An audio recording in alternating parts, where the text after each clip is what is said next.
ሄሉሻና ናቲ ዛሬም ደግመውታል ማለት ነው። እንግዲህ በየቀኑ ይሄንን አበባ የመሰለ ፎቶ እየለጠፉ ይገኛሉ። እኛም ደግሞ እንግዲህ ያየን ነው። እጅግ በጣም ነው የሚያምረው እና አዲስ ነገር አለ ዛሬ ለየት ያለ እኛ ሰምተነው የማናውቀው ነገር አለ። ውድ ቤተሰብ ሰላም ሰላም፣ እንዴት ናችሁልኝ? ደህና ናችሁ ወይ? አላችሁልኝ? ሰላምና ፍቅር ብዝት ትረፍ ይበልላችሁ። ፈጣሪ አምላክ ይጠብቃችሁ፣ ከክፉ ነገር ይሰውራችሁ። የኔ ውድ ቤተሰቦች ቪዲዮንም ላይክ እያደረጋችሁ እንግዲህ እነዚህ ጠንበለሎች ማለት ነው። ሄሉዬ የኔ ሞዴል እንዴት እኮ እንደምታምር ናቲም ያምራል። በዚህ አጋጣሚ ሁለታችሁ ነው የምታምሩት፣ ናቲም ሄሉም እና ያው ቀድሞ የሚታየኝ እሷ ውበት ስለሆነ ነው። ምን አባቴ ላደርግ። በተለይ ደግሞ ቀሚሷ እንደ ሴትነት የለም ይሄ ዘንከት ያለ ቀሚስ ስታዩ ደስ አይላችሁ? እና በእርግጥ ያው ሄሉዬ እኮ ጆንያን ብትለብስ ያምርባታል። ያው አንዳንዴ ቆረጥረጥ ያለ ልብስ ስትለብስ ነው እንጂ እናንተ የምትበሳጩባት። ከዛ በተረፈ ያለ ልብሷ በጣም ነው የሚያምርባት። ያው አካሏ ደስ ይላል በነገራችን ላይ እና እንደዚህ ይሄ ያምራል ብዬ ስናገር ምንድን ነው እጇንም ረሳሹ ነው እግሯንም ረሳሹ ያለችኝ እህት ያለችና ማለት ነው። ሁሉ ነገሯ ነው ሄሉሻ የሚያምር በዚህ አጋጣሚ። እና እንግዲህ ዛሬ ያው አዲስ ነገር እንዳለ ፎቷቸው ራሱ አፋውት ባይናገርም እንዲሁ የምትገምቱት ነገር ነው እና ከትናንትናው ማልቀስ በስተጀርባ ይሄ ታቀዶላት ነው ለሄሉዬ ማለት ነው። እናቴ ደግሞ እንግዲህ በትናንትናው ዕለት በጣም ነው የሰራላት ሄሉዬን። እንደዛ አስለቀሳት እኮ እንዴ! እናቴ ግን ምን አስበ ነው? ሄሉ በቅናት አትታማም። ይሄ እኮ ሀገር ያወቀው ፀሐይ የሞቀው ባህሪዋ ነው የሄሉሻ። እንዴ የሆነ ነገር እኮ ሲፈጠር በህይወቷ አዲስ ሰውም ሲመጣ ምናምን በቃ ቅናቷን አሳውቃ እኮ ነው የምትገባው። እኔ በጣም ቅናተኛ ሰው ነኝ ብላ በኢንተርቪው የተናገረች ሰው ነች። እንዴት ለገዛ ጓደኛዋ ታንጨረጭራታለህ? ናቲ ምን አስበህ ነው? ሶሲማ ተዋት። እሷ ልምድ አለባት ሲጀመር። ከዚህ በፊት ታስታውሳላችሁ ከእንዳልክ ጋር ያደረገችውና እሷ ልምድ አለባት እንደዚህ ተባብራ ሄሉን ማንጨርጨር። በጣም ጎበዝ ናት። በዚህ አጋጣሚ ስሬስ ከገጨች እሷ የሆነ ፊቷ ምልስ የሚል ሰው አይደለችም ሶሲ። ነገሮች በቃ እንደዚህ ስሬስ እንደሆነች ነው የምትጨርሰውና ፕራንክ ለሚሰራ ሰው ራሱ ሞራል ትሆናለች። እና እኔ ግን ማለት አሁን ሶሲ ፍቅረኛ አላት እየተባለ ነው እንደዚህ ስትተቃቀፍ ምናምን ነገር። የእሷ ፍቅረኛ ሰላም ይሰማዋል? አይጣሉም ነው የፈለገ ቢነጋገሩ ወንድ ልጅ እኮ ማለት ነው የምር ፍቅረኛቸውን እንደዚህ እንድትነካ አይፈልግም። እና እኔ አይገባኝም አሁን ከዚህ ጋር እኔ ዩቲዩብ የሚሰሩ ሰዎች ራሱ የሆነ ሰው እቅፍ አድርገው ምናምን ሲሰሩ ያ ትክክለኛ ፍቅረኛቸውስ እንዴት ይሆናል ነው። ብቻ ግን ከባድ ነው። ከዚህ ላይ መፍትሄ ስለሌለው ብናልፈው ነው የሚሻል። ምክንያቱም ብዙ ሰዎች እንደዚህ እየተለጣጠፉ ይሰራሉ እና የሄሉ ቅናት እንዳለ ሆኖ ማለት ነው። እሷ ብትቀናም ይገባታል። ምክንያቱም ፍቅረኛዋ ነው፣ የምትወደው የምትሳሳለት ቦይ ፍሬንዷ ነው። ግን እኔ ያሳቀኝ ማለት ነው ቤተሰብ ማርያምን ዳጊ ነው ይሄኔ ጌታ። ውይ ተቃጠለኩ። ከሄሉ በላይ እኮ ነው የተንጨረጨረው እንዴ! አነደደችው። የምሬን ነው ማለት በተለይ ደግሞ እግዚኦ ማረነ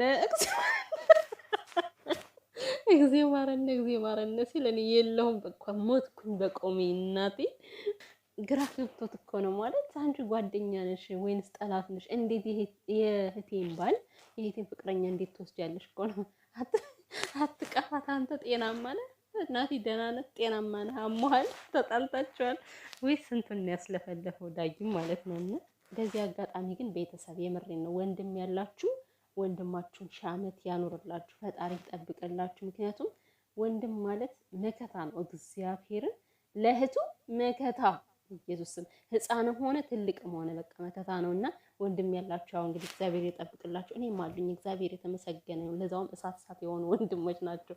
በዚህ አጋጣሚና ፈጣሪ ይጠብቃችሁ የኔ ምርጥ ወንድሞች። እና ሄሉዬ ማለት ነው እንዲህ በዋዛ ባሏን የምትጋራ ሴት አይደለችም። በነገራችን ላይ ማንም ይሁን ማንም የምሬን ነው ምንም ድርድር አታውቅም። በዚህ ጉዳይ ከመጡና ተናዳ እኮ ዳጊን ማንም እንዳይናገረው አለች እኮ።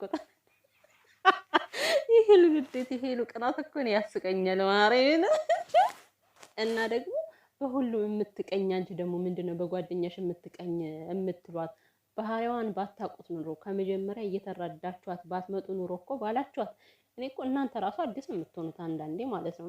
ማለት ይሄ ባህሪዋ የታወቀ ነው በቃ ተናግራለች። ኦልሬዲ ተናግራለች እኮ እንደዚህ አይነት ነገር እንደማትወድ ቅናቷ ኦቨር የወጣ እንደሆነ ተናግራለች። እና ምንም አዲስ ሊሆንባቸው አይገባም። ደግሞ መቅናት አለባት እንዴ በምታፈቅረው ሰው ያልቀናት አለ በማለት ቀና ነው። ለዛውም የገዛ ጓደኛዋ ናት እንግዲህ ከፊቷ እንደዛ ስትሆን የነበረው እና ያናድዳል። እውነት ለመናገር ማለት እሱን እንደዛ መሆኗ ብቻ ሳይሆን ጓደኝነቷ እንደተካደ ነው የሚሰማት። ይች ልጅ በመካከል ጓደኝነቷ እንዳጣች፣ እንዴት ትክደኛለች፣ እንዴት እንደዚህ ታደርገኛለች የሚል ስሜት ይሰማታል በሰዓቱ ማለት ነው። እና በሁለቱም ነው ጉዳት የሚደርስባት። አንደኛ ወደ ፍቅረኛዋ መሄዷ፣ ሲቀጥል ደግሞ እሷ ጓደኝነቷን መክዳቷ እና ብዙ ነገሮች አሉ። እና ሄሉዬ ይመች፣ የምሬን ነው። ጀግና እኮ ናት። በቃ ባሏን የማታስደፍር እግዚአብሔር።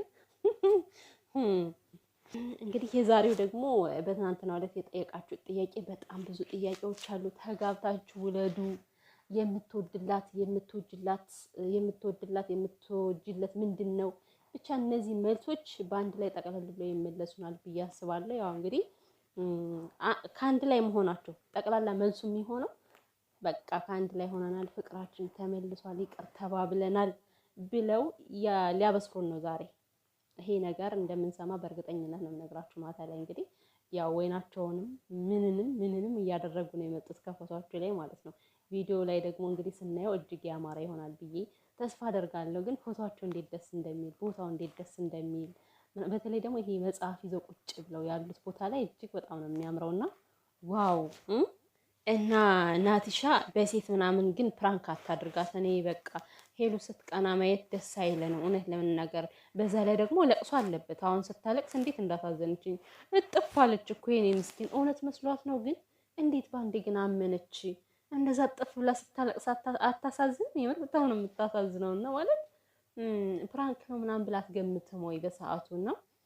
ለማንኛውም እንደዚህ አይነት ፕራንክ ግን ባታረጉ ጥሩ ነው እውነት ለመናገር። ያው ወንድም ሴትም ይቀናል።